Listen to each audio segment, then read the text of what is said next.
Good morning, afternoon, or night. I honestly don't know because time is fluid right now. I had breakfast at 4 p.m. yesterday and I'm pretty sure I even forgot to sleep for the past few days. Rupambika, are you forgetting our club exists to promote good health and general well-being? Complain about your sleep schedule elsewhere, please. Our viewers want quality content. But I am the quality content. Yeah, totally. Okay, let's just ignore her. Welcome back to the Med Club's second episode for STEMdemic month. Guess what we're discussing today? Oh, we're discussing sci fi movies? That's so cool! What? No. Where did you get that from? Bro, look at the cover page of the podcast. It's bioterrorism. At this point, you don't need answers. You need sleep. Little Big Bang Theory reference for all you cool nerds out there.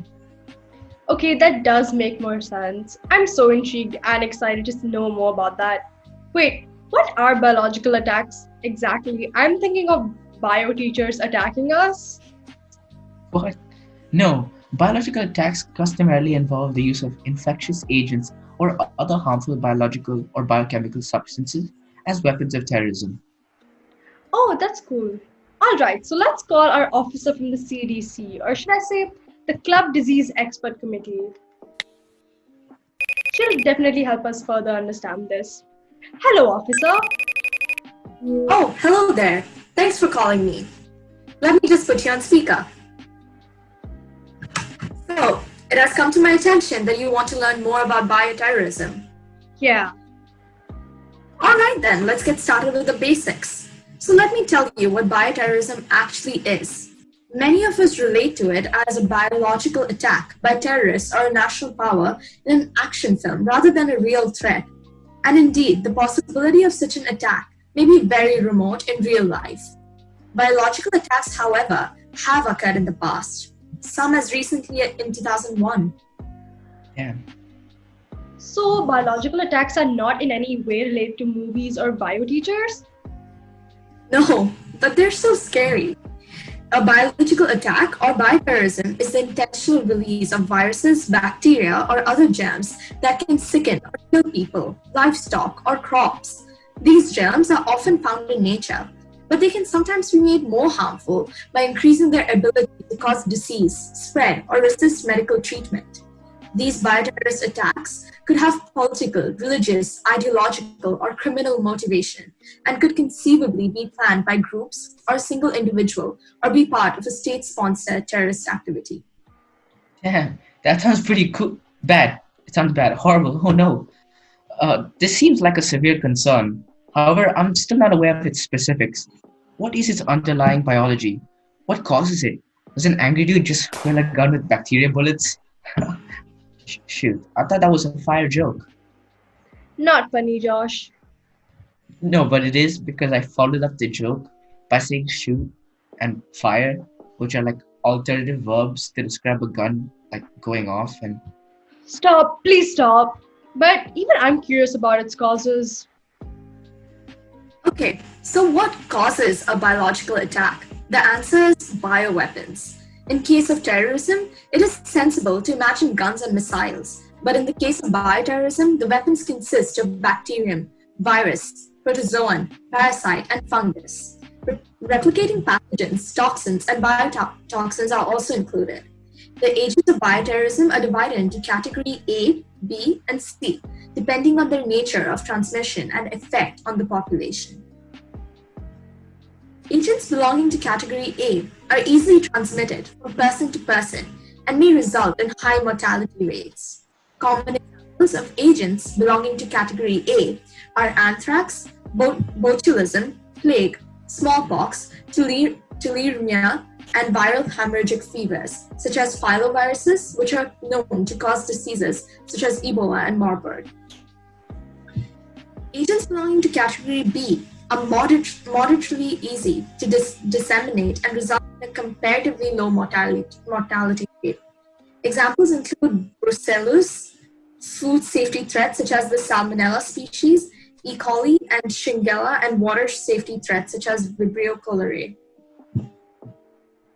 Agents belonging to category C are some of the highest priority agents, which include the emerging pathogens that could be modified and utilized for mass dissemination in the future because of its availability in nature and the ease of production of the agents. These agents result in high mortality rates, leading to a major health impact.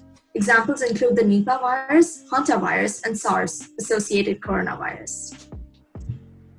Whoa, I was never aware that there were so many agents, like the actors who played James Bond. Oh, come on, that was a good one, because there were like so many actors who played James Bond. Like there's like a lot of agents with more or less the same role in bioterrorism. Anyway, it does sound certainly a tad bit terrifying. Now, I hope you catch one of those agents because this is the time to die. See, that's funny. James Bond's new movie is called No Time to Die, and I just inverted. Yeah. Let's continue moving on. Kuhu, would you help explain some of the situations in history in which this had occurred? Sure, the mere subject of history is another thing which interests me immensely. Okay. He doesn't shut up about it in the office either. What was that? Nothing at all. Please continue. Alright then. As I was saying, the concept of biological agents as weapons is hardly a novel idea. Long before the germ theory of disease was advanced, humans associated disease with foul odors. The disease was thought to be spread by miasmas, or bad vapors. Existing evidences suggest that ancient civilizations, such as the Greeks, Romans, and Persians, attempted to pollute the drinking water supplies of their enemies by contamination with foul-smelling dead animals. In 12th century Italy, human cadavers were added to the well of their enemies, polluting their arsenal by Barbossa, who was a Roman emperor.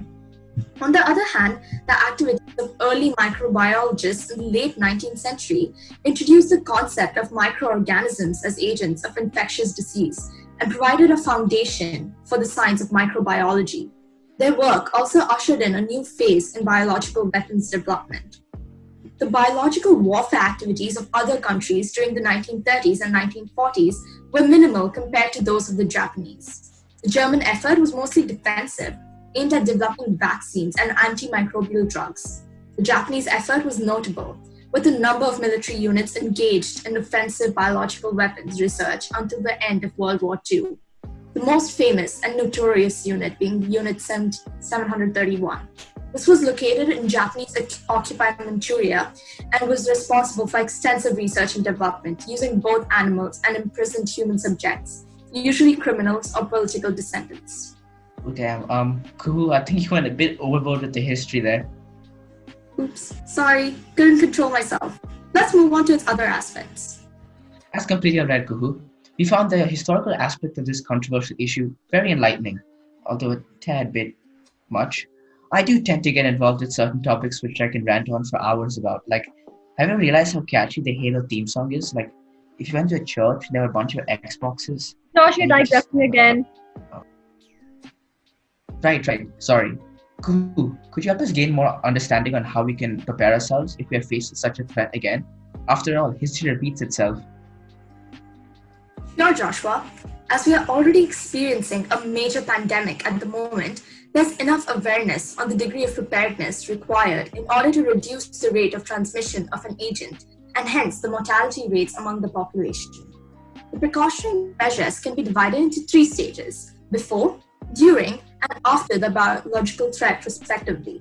Before biological threat is the stage in which the threat is not immediately obvious. In this case, to protect ourselves from the effects of the biological threat, it is important to build an emergency kit, make a family emergency plan, and finally, checking with the doctor to make sure all required and suggested immunizations are up to date for all family members. During a biological threat is the stage in which the symptoms of the disease caused by an agent are clear and transmission of the disease begins. In this case, it is important to be updated on the official news by keeping up with newspapers, radios, the TV, or the internet, as it's the only means by which the government and public health officials can communicate with us. We also have to practice social distancing in public transport and crowded areas. It is recommended to maintain a distance of at least 6 feet between one individual and another. We should wear protective masks covering the nose and mouth to prevent inhalation and spreading of germs. Washing our hands thoroughly with soap or hand sanitizer and wearing clean clothes so we don't carry the germ on our body is also essential. And lastly, seeking immediate medical assistance in case of observable symptoms is very important. Interesting. Thanks, Kuhu, for providing us with that vital information. Now, what measures can we take after the threat vanishes, though? Well, after a biological threat, it is important to maintain good hygiene and follow instructions given by the government and public health authorities on how to proceed with our normal lives, as the agents may still be present in nature. You never know, but at least not as much as it is in its peak stages. That's right. As Kuhu mentioned earlier, bioterrorism is the use of infectious agents or other harmful biological or biochemical substance as weapons of terrorism. This can be done through the international transmission of infections such as measles, influenza, etc., from one person to another. The ability to detect these biological agents in our environment is extremely difficult. Or instead, I should say that even with modern technology, we are only able to detect the presence of these pathogens only in a given sample space. What that means is scientists may only example a certain area of soil, water, the air, but only a finite amount and analyze that. Existing technologies for rapid and reliable detection, collection, identification of bioagents have not been widely evaluated or well validated in real-world settings. I guess greater attention must therefore be given to the transition between basic lab research and field application. But that's not to say that we all stay oblivious to the fact that there may not be any harmful pathogens in our environment. Yes, I believe that if you're watching this podcast, then you're aware that if your friend or family member is coughing and sneezing, and they claim to be not feeling well, you should probably stay away. And one more point that I need to keep reiterating, because some people just need to hear it. That is, wash or sanitize your hands. And no, I don't mean just put water on it and you'll be fine. I mean, get some Dettol soap and wash your hands for 20 seconds. That's the best thing you can do to avoid falling ill, as well as ensure that your vaccines are up to date, as I mentioned before. And if you're an anti-vaxxer, please leave right now, because if you believe that vaccines cause autism. Well, I think she's good. I completely agree with you, Kuhu. Let's look at a clip which depicts the simple benefits of maintaining personal hygiene.